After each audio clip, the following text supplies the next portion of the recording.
Nós temos uma nação de base conservadora. Se você observar, eu costumo dizer que até a gente no diálogo, no livro, trouxe isso à tona, nós ainda temos no Brasil uma percepção mais coletiva que é monarquista. Nosso desejo é um monarca, uma monarca, em várias situações. Aquilo que no Brasil se tornou o populismo getulista, ou mais tarde outras feições que ele teve, em grande medida ainda é uma nostalgia monárquica que nós carregamos. Eu acho, por exemplo, que uma parcela significativa da nossa formação nacional tem sim o conservadorismo como sendo seu meio de expressão e proteção. Isso, claro, originário de perspectivas religiosas, de organizações da vida, de um patriarcado extremamente insolente, né, no nosso cotidiano, de uma parcela de elites predatórias em relação à convivência, mas não tenho, mesmo sendo um otimista na brincadeira que fazíamos, eu não tenho nenhuma perspectiva que imagine que o Brasil não deixe de maneira tão lenta essa condição. Acho que nós teremos sim uma construção histórica um pouco mais adiante em relação a uma concepção menos conservadora. Agora, a mim cabe uma pergunta. E por que não ser? Qual é o problema de ser conservador? Eu diria, você pode sê-lo. Eu apenas acho que isso é para nós um atraso de existência nacional. Mas a democracia, no meu entender, corrigiria ou pode permitir que essa rota, né, tenha essa condição. Eu concordo com o Cortella. E quando eu falo de educação de gênero, eu também combato certa educação de gênero que acha que é errado ser conservador. Ser conservador não é ilegal nem imoral. E a gente tem que reconhecer que um homem que gosta de uma mulher e é fiel a ela não é estranho, não é fora do padrão, não é algo que deva ser combatido na escola. Os professores devam dizer que um marido pode gostar da própria esposa e ter prazer com a própria mulher semanalmente. E que isto tem que aceitar. A gente tem que aceitar. Esse é o meu otimismo. Esse é o meu otimismo. Mas eu vou emitir uma opinião mais subjetiva do que todas que eu emiti. Eu acho que o Cortella toca numa coisa fundamental, que é uma maioria conservadora. A maioria da população brasileira e possivelmente mundial é conservadora sobre itens básicos. Por exemplo, se submetêssemos pena de morte a um plebiscito, acho que venceria largamente. Se submetêssemos a plebiscito a pergunta, casais homoafetivos podem adotar crianças? É possível que a maioria diria não, acreditando ainda que a sexualidade do filho é determinada pelos pais, o que é um absurdo, posto que todo gay é filho de casais heterossexuais, né? Mas, em todo caso, a maioria é conservadora.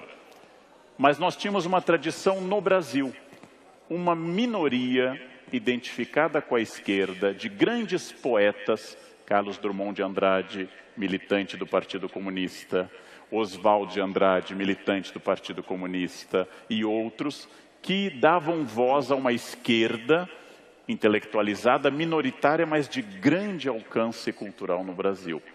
Isto hoje, esse espaço da chamada esquerda, entre aspas, barulhenta, é disputado com uma direita barulhenta também.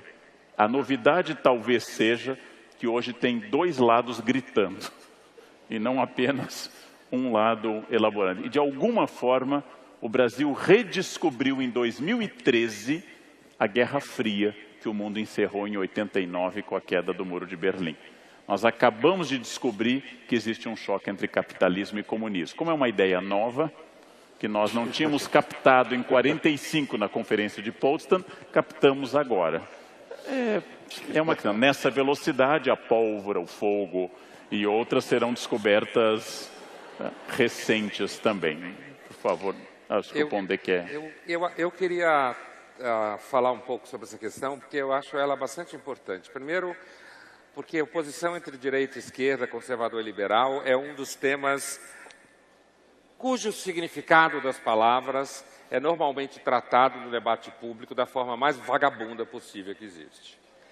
É impressionante como a ideia de que o trabalho do filósofo ou do educador é, de alguma forma, melhorar o repertório das pessoas, nesse debate, normalmente, trata-se o repertório da forma mais comum que existe.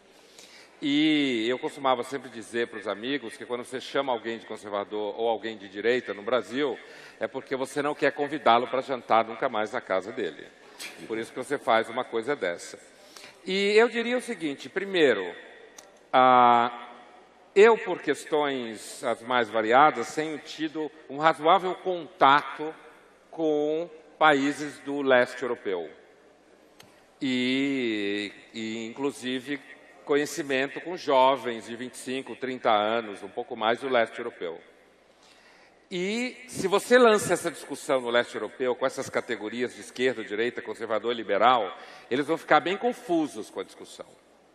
Eles vão achar muito estranho, eles acham estranho que, por exemplo, categorias como socialismo, ainda, para nós aqui no Brasil, ainda regimentem tanta esperança, quando a história deles é outra. Então, aqui eu estou fazendo um pouco o papel do historiador que o Karnal falava, no sentido de desconstruir um pouco uma certa percepção que a gente tem e que é fácil no debate manter essa percepção, porque, grosso modo, você fica com uma ideia que é a seguinte: se eu sou, de algum modo, liberal no sentido americano, que é grosso modo de esquerda, não é liberal no sentido brasileiro, então eu sou a favor do ser humano. Se eu discuto algumas questões tomadas como progressistas, e elas são bem complexas, então eu sou contra o ser humano.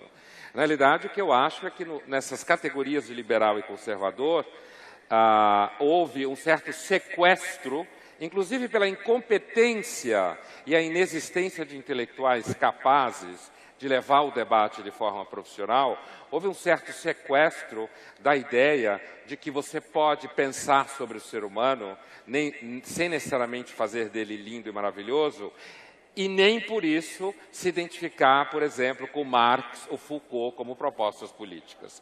Eu acho que esse sequestro aconteceu e ele é fato na academia e ele é fato em grande parte do debate público. Quando a gente fala em conservador, por exemplo, se você for rastrear a origem, filosoficamente falando, politicamente, a raiz do pensamento conservador britânico é o ceticismo político. É a dúvida com relação à engenharia social e política e ao que autores como Burke, que o Karnal se referiu, citava como teorias de gabinete. Ou seja, a concepção de que 2 ou 3 pessoas podem ter uma ideia de mundo e, portanto, podem pôr em prática políticas que façam com que as pessoas vivam desse jeito.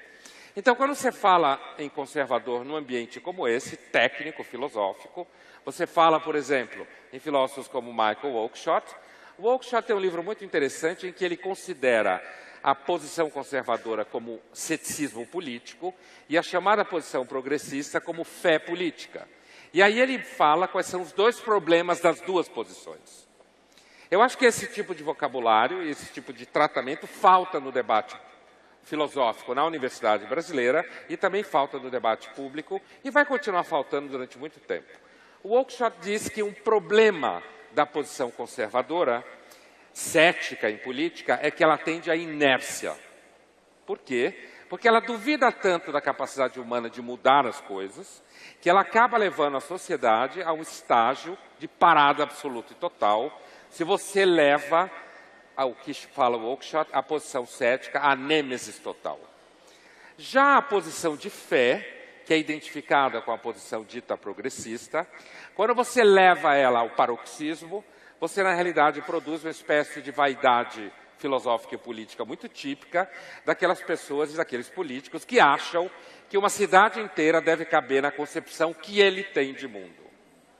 Então, veja, você tem níveis, por isso que eu acho que não dá para pôr tudo no mesmo saco, eu acho que você tem níveis desse debate que talvez seja um dos debates que mais precisa de ajuste de repertório, ajuste de percurso, bibliografias específicas. No caso da Europa, por exemplo, aí eu já acho que é uma outra coisa.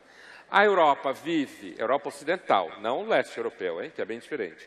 A Europa Ocidental vive uma espécie de surto, vive uma condição de parque temático de felicidade, fruto do dinheiro americano que foi produzido pelo Plano Marshall, do enriquecimento gigantesco e que, de repente, começou a acordar que tem tensões internas e que os governos europeus não têm a mínima ideia de como vai resolver.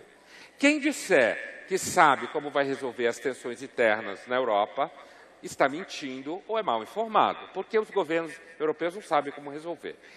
De um lado, se você tem discursos do tipo não há problema nenhum, todos podem viver lindamente, como se o mundo fosse uma espécie de praça de alimentação étnica, onde você mistura todos os molhos e todo mundo fica feliz, está viajando na maionese. Por outro lado, se você afirma que as pessoas têm que mandar embora imigrantes muçulmanos que estão lá não sei há quantos anos, você vai cair seguramente na xenofobia e no tipo de crime racial, não há dúvida nenhuma. Então eu vejo o caso da Europa hoje, não só eu, como o típico caso de aporia política, impasse, que ninguém tem a mínima ideia. Aliás, eu acho que a aposta europeia de resolver essa dicotomia é fazer com que os muçulmanos parem de acreditar na religião, porque ninguém sério levaria a religião a sério, e entendam que o único critério na vida é o cartão Visa, o Mastercard, cada um transar com quem quer, ninguém se meter na vida do outro, e não trazer concepções tradicionais de como homem e mulher devem viver, ou sei lá como for. Então, eu acho que a oposição conservador-progressista, mais ou menos, ela é um debate que normalmente é feito de forma pobre, com pouco repertório, e normalmente ela é, inclusive na universidade, praticada como modo de ideologia política, de lobby e de grupos específicos. Então, acho que essa questão ela é bastante cheia de andares, e aí exige mesmo muito tempo para a gente conseguir rastrear isso tudo na história da filosofia.